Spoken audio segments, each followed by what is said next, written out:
श्री गुरुभ्यो नमः. ललिता सहस्रनामं 101 to 120.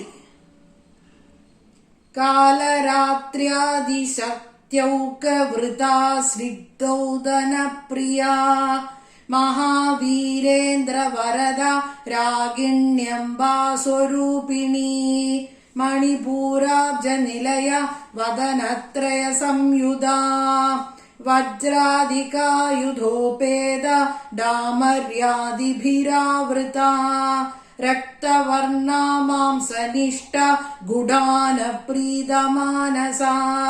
समस्त भक्त सुखदा लागिन्यम्बा स्वरूपिणी स्वादिष्टानाम्बुजगदा चतुर्वक्त्र मनोहरा शूलाद्यायुध संपन्न पीतवर्णादिगर्भिता मेधोनिष्ठा मधुप्रीता बन्धिन्यादिसमन्विता दध्यन्यासक्त हृदया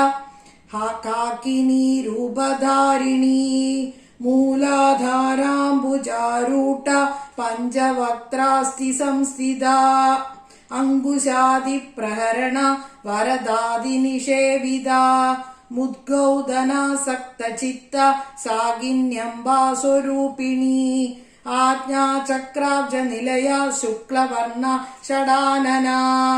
मज्जा संस्था हंसवदी मुख्यशक्तिसमन्विता हरिद्रानैकरसिका हाकिनी रूपधारिणी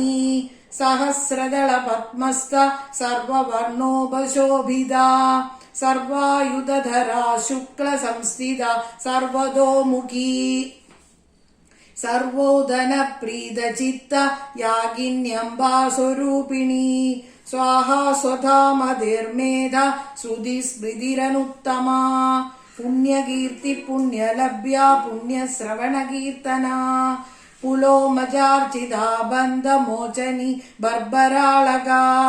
विमर्शरूपिणी विद्या वियदादि जगत्प्रसूः सर्वव्याधिप्रशमनी सर्वमृत्युनिवारिणी अग्रगण्या चिन्त्यरूपा कलिकल्मषनाशिनी कात्यायनी कालहन्त्री कमलाक्षनिषेविता ताम्बूलपूरितमुखी डाडिमी कुसुमप्रभा मृगाक्षी मोहिनी मुख्या मृडानी मित्ररूपिणी नित्यतृप्ता भक्तनिधि नियन्त्री निखिलेश्वरी मैत्रादिवासनालभ्या महाप्रलयसाक्षिणी पराशक्ति परानिष्ठा प्रज्ञानगणरूपिणी माद्वीपानालसामत्ता मातृगा वर्णरूपिणी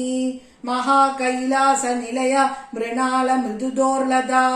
महनीया दयामूर्तिर्महा साम्राज्यशालिनी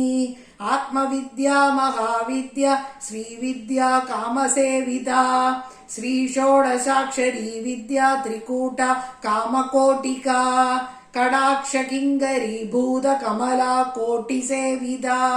शिरस्थिता चन्द्रनिभा बालस्तेन्द्रधनुप्रभा